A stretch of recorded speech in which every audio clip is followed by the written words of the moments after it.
اور دیکھو ہم تمہیں آزمائیں گے، وَلَنَبْلُوَنَّكُمْ، ہم لازماً آزمائیں گے تمہیں، بِشَيْءٍ مِّنَ الْخَوْفِ، خوف کی کیفیت طاری کر کے، والجوع، بھوک، فقر اور فاقہ، وَنَقْصٍ مِّنَ الْأَمْوَالِ، مالی نقصان، والانفس، جانی نقصان، والثمرات، اور ثمرات، پھلوں اور میووں کا نقصان۔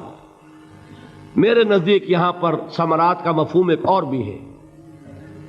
ایک تو صاف تھا کھجور کی فصل تیار ہے، غزوہ تبوک جانے کا حکم مل گیا، کون اتارے گا؟ اور کھجور وقت پر اتری نہیں، برباد ہو جائے گی۔ یہ ہو رہا ہے نا میووں کا نقصان۔ اور میرے نزدیک یہاں یہ بھی ہے، بسا اوقات بہت سی محنتوں کا نتیجہ انسان دیکھتا ہے کہ ضائع چلا گیا، میں نے 10 سال محنت کی، حاصل کوئی نہیں نکلا۔ یہ ثمرات کیا ہیں؟ محنتیں، محنتوں کے ثمرات کا ضیاع۔ کوشش آپ نے کی، قسمت کی خوبی دیکھی ہے، ٹوٹی کہاں کمن، 2-4 ہاتھ جب کے لبے بام رہ گیا۔ Be prepared. ایک شاعر کے یہ اشعار ہیں، وہ کمیونسٹ تھا، میں نام بھی نہیں لیتا، لیکن یہ کہ یہ اسی انقلابی، چونکہ ان کا بھی ایک انقلابی نظریہ ہے، انقلابی عمل میں یہ سارے مراحل آتے ہیں۔ کوئی سیٹ بیک آیا، فرض کیجئے کوئی ناکامی ہو گئی، تو اپنے ساتھیوں کو دل بندھانے کے لیے یہ فصل امیدوں کی ہمدم اس بار بھی غارت جائے گی، سب محنت صبحوں شاموں کی اب کے بھی اکارت جائے گی۔ میرے نزدیک یہ ثمرات کا جو لفظ یہاں آیا ہے، وَنَقْصٍ مِّنَ الْأَمْوَالِ وَالْأَنفُسِ وَالثَّمَرَاتِ، سب محنت صبحوں شاموں کی اب کے بھی اکارت جائے گی۔ دھرتی کے کونوں کھدروں میں پھر اپنے لہو کی کھاد بھرو، پھر مٹی سینچو اشکوں سے، پھر اگلی رت کی فکر کرو، پھر اگلی رت کی فکر کرو، جب پھر ایک بار اجڑنا ہے۔ ایک فصل پکی تو بھر پایا، تب تک تو یہی کچھ کرنا ہے۔ ایک مقصد ہے سامنے، انقلاب برپا کرنا ہے۔ ایک کوشش ناکام ہو جائے کوئی پرواہ نہیں، نیکسٹ، پھر تیار رہو ناکامی کے لیے۔ ایسا نہ ہو جو انگریزی میں کہتے ہیں hope for the best but be prepared for the worst. ایسا نہ ہو کہ دوسری مرتبہ ناکام ہو کے بددل ہو جاؤ، تمہاری ہمتیں جواب دے جائیں، نہیں، پہلے سے تیار رہو کہ دوسری مرتبہ بھی ناکامی آئے تو آئے، لیکن جب تک کہ کامیابی حاصل نہیں ہوتی ہمیں یہ کام کیے چلے جانا۔ دیکھیے سیرت میں آیا کہ نہیں یہ واقعہ؟ بدر میں مسلمانوں کو فتح ہوئی تو احد میں زک پہنچی کہ نہیں؟ 70 صحابہ شہید ہوئے کہ نہیں؟ اگر ان کی ہمتیں جواب دے جاتی تو گاڑی کیسے چلتی آگے؟ تو فرمایا وَلَنَبْلُوَنَّكُمْ بِشَيْءٍ مِّنَ الْخَوْفِ وَالْجُوعِ وَنَقْصٍ مِّنَ الْأَمْوَالِ وَالْأَنفُسِ وَالثَّمَرَاتِ، ہم تمہیں لازماً آزمائیں گے، خوف کی کیفیت سے، فقر و فاقے کی کیفیت سے، بھوک سے، جان کے نقصان سے، مال کے نقصان سے، محنتوں کے حاصل کے ضائع ہو جانے سے۔ وَبَشِّرِ الصَّابِرِينَ، اور اے نبی بشارت دیجئے صبر کرنے والوں کو۔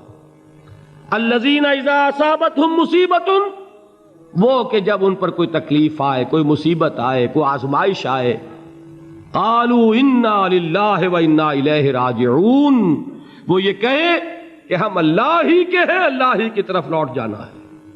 یہ وہی انداز ہے جو میں نے فارسی کا شعر سنایا تھا آپ کو کہ سرے تسلیم خم ہے جو مزاج یار میں آئے۔ وہ ہمارا مولا ہے، ہمارا آقا ہے، اگر اسے یہی منظور ہے تو ہمیں بھی یہی منظور ہے۔ میں نے تسلیم و رضا کی بات کی تھی نا، آپ کو کچھ شعر سنائے تھے، ایک شعر اور سنیے، اور یہ کس کا ہے؟ محمد علی جوہر کا۔ ایک مرتبہ جیل گئے، ان کی ایک بیٹی جوان بیمار ہوئی، فوت ہو گئی، باہر چھوڑا انگریز نے، جاؤ بھائی دفن کر دو بیٹی کو۔ دوسری مرتبہ جیل گئے، دوسری جوان بیٹی اسی مرض میں مبتلا ہوئی۔ اب یہ جیل میں ہے، خبر پہنچی کہ دوسری بیٹی کے اوپر بھی اسی مرض کا حملہ ہوا ہے۔ ایک نظم لکھی ہے جس کا آخری شعر یہ ہے، تیری صحت ہمیں منظور ہے لیکن اس کو نہیں منظور تو پھر ہم کو بھی منظور نہیں۔ یہ ہے، جب تک یہ کیفیت نہ ہو اس میدان میں آدمی ثابت قدم نہیں رہ سکتا۔ کہ میرے رب کو اگر یہ منظور ہے تو یہی مجھے منظور ہے، اور تیری صحت ہمیں چاہیے تو ضرور، لیکن ہمارے رب کو منظور نہیں تو ہمیں بھی منظور ہے۔ راضی برضائے رب۔ وبشر الصابرین الذین اذا اصابتهم مصیبۃ قالوا انا للہ وانا الیہ راجعون۔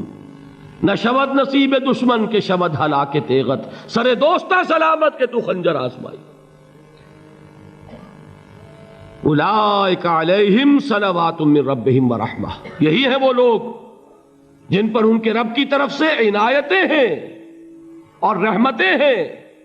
وَأُولَٰئِكَ هُمُ الْمُهْتَدُونَ، اور یہی ہیں وہ لوگ جو کامیاب ہونے والے ہیں، ہدایت پانے والے، ہدایت یافتہ۔ اسی سورہ بقرہ میں ذرا آگے چل کر، یہ تو ہے 20واں رکوع، 19واں رکوع، 21ویں رکوع کی پہلی آیت ہے لَيْسَ الْبِرَّ أَن تُوَلُّوا وُجُوهَكُمْ قِبَلَ الْمَشْرِقِ وَالْمَغْرِبِ وَلَٰكِنَّ الْبِرَّ مَنْ آمَنَ بِاللَّهِ وَالْيَوْمِ الْآخِرِ وَالْمَلَائِكَةِ وَالْكِتَابِ وَالنَّبِيِّينَ وَآتَى المال على حبه ذوي القربى واليتامى والمساكين وابن السبيل والسائلين وفي الرقاب وأقام الصلاة وآتى الزكاة والموفون بعهدهم إذا عاهدوا والصابرين في البأساء والضراء وحين البأس۔ اب یہ آیت جو ہے سورۃ العصر میں جو مضامین آئے تھے سارے اس میں موجود ہیں۔ وہاں ایمان کا لفظ آیا، یہاں 5 ایمانیات کی تفصیل آ گئی، اعمال کی تفصیل آئی، اور آخری بات وہاں کیا ہے وَتَوَاصَوْا بِالصَّبْرِ، اور یہاں کیا ہے وَالصَّابِرِينَ فِي الْبَأْسَاءِ وَالضَّرَّاءِ وَحِينَ الْبَأْسِ، اور صبر کرنے والے، اصل نیکی ان کی ہے جو صبر کریں، کس میں؟ جنگ کے وقت، ذرائے، بأسائے، بأسا کہتے ہیں فقر اور فاقہ، واحد آئے گا باس تو اس کے معنی جنگ، اور باسا جمع میں آئے گا تو فاقہ، فقر، بھوک، اور ذرائے جسمانی تکلیف، ضرر، جسمانی تکلیفوں میں صبر کرنے والے، فقر اور فاقے میں صبر کرنے والے، اور جنگ کے وقت صبر کرنے والے۔ اولئک الذین صدقوا واولئک هم المتقون، یہ ہیں وہ لوگ جو صبر کرنے والے ہیں، یہ ہیں جو سچے ہیں، جو اپنے دعوے میں نیکی کے اور ایمان کے صادق ہیں، اور یہی وہ لوگ ہیں جو متقی ہیں۔ اگلی سورت ہے سورہ آل عمران، اس میں 2 لفظ آئے ہیں، آخری آیت یا ایھا الذین آمنوا اصبروا وصابروا ورابطوا واتقوا اللہ لعلکم تفلحون۔ دیکھیے یہاں صبر اور صابر جو تعلق جہد اور جہاد کا ہے وہی ہے صبر اور مصابرت۔ صبر ایک طرفہ عمل ہے، آپ جھیل رہے ہیں، برداشت کر رہے ہیں، صبر علی المعصیہ، صبر علی الطاعہ، صبر علی الابتلاء، یہ سب کیا ہے؟ صبر۔ اور مصابرت کیا ہے؟ صبر کا صبر سے مقابلہ۔ یہ سورہ آل عمران، اب وقت نہیں ہے میں آپ کو سناتا اللہ تعالیٰ نے کیسے کیسے مسلمانوں سے کہا، مسلمانوں تمہیں زک پہنچی ہے تو انہیں بھی تو پہنچی تھی، ان کے 70 نہیں مارے گئے تھے بدر میں، ان کے حوصلے جو ہیں وہ تو پست نہیں ہوئے، وہ اگلے سال آ گئے تم پر چڑھائی کر کے، تم کیوں اتنا برا مان رہے ہو؟ تمہارے دل اتنے زخمی کیوں ہو گئے؟ تمہیں تکلیف پہنچتی ہے تو انہیں بھی پہنچتی ہے۔ اپنی غیرت جو ہے ہمیں ذرا اس کا جائزہ لینا چاہیے۔ لوگ باطل نظریات کے لیے کتنی قربانیاں دے رہے ہیں، لوگ باطل چیزوں کے فروغ کے لیے کتنی محنتیں کر رہے ہیں۔ جیسا کہ میں نے ابھی کہا تھا، اسی غیرت کو چیلنج کرنے کے لیے، ذرا آپ کی حمیت دینی کو جوش دلانے کے لیے، قادیانی نوجوان کتنی تعداد میں اپنے آپ کو دین کے لیے وقف کرتا ہے، اور آپ کتنے نوجوان ہیں جو اپنے آپ کو دین کے لیے وقف کر دیں، اور ہوں وہ کھاتے پیتے گھرانوں کے لوگ۔ یہ نہیں ہے کہ اگر کوئی اور کام نہیں کر سکتا تو پھر یہ ہے کہ وہ دین کے کام میں لگ جائے۔ باصلاحیت لوگ، کھاتے پیتے لوگ، ذہنی استعداد رکھنے والے لوگ، اونچے گھرانوں کے لوگ، وہ وقف کریں اپنے آپ کو دین کے لیے۔ اس کے بغیر کیسے باہر آ جائے گی، کیسے رونق آ جائے گی؟ تو دنیا میں باطل نظریات والے جو ہیں، یہ بات کہی گئی ہے، مسلمانوں تم اگر توحید کے لیے لڑ رہے ہو، دیکھتے نہیں ابو جہل کو، اس نے گردن کٹوائی ہے شرک کے لیے، شرک کے لیے گردن کٹوائے، اور تم توحید کے لیے گردن کٹوانے کو تیار نہ ہو. اس نے گردن کٹوائی کہ نہیں کٹوائی؟ اور کس طرح کٹوائی ہے؟ کیونکہ بڑا متکبر قسم کا، فرعون قسم کا شخص تھا. جب گردن کاٹنے لگے تو کہتا ہے ذرا نیچے سے کاٹنا، تاکہ جب تم نیزے کے اوپر چڑھاؤ میرے سر کو تو اونچا نظر آئے، معلوم ہو سردار کا سر ہے. وہ بدبخت مرتے ہوئے بھی جو اس کی کیفیت تھی نا، اس کو ذہن میں رکھیے. تو یہ اس لوگوں نے قربانیاں دی، جانیں دی. تو فرمایا اگر تم ان سے زیادہ قربانی نہیں دو گے، یہ جو نوٹ کر لیجئے اس کو، مجرد اگر حق کو غالب کرنا اللہ کے ذمے ہو تو آنے واحد میں غالب کر دے گا، تمہیں تکلیف ہی دینے کی ضرورت نہیں. سمجھ رہے؟ کیا اللہ کے مقابلے میں کوئی باطل کی طاقت ٹھہر سکتی ہے؟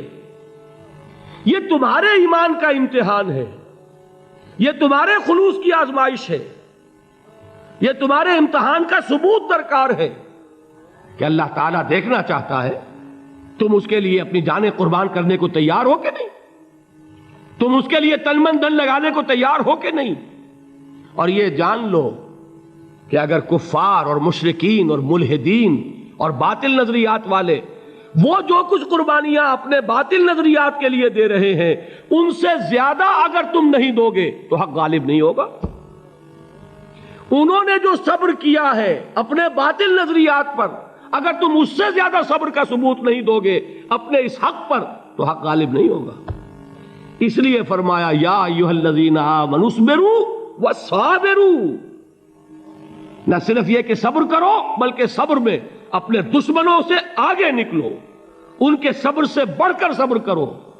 ورابطوا، مرابطہ کہتے ہیں چوکس رہنا، ہوشیار، پہرا دو.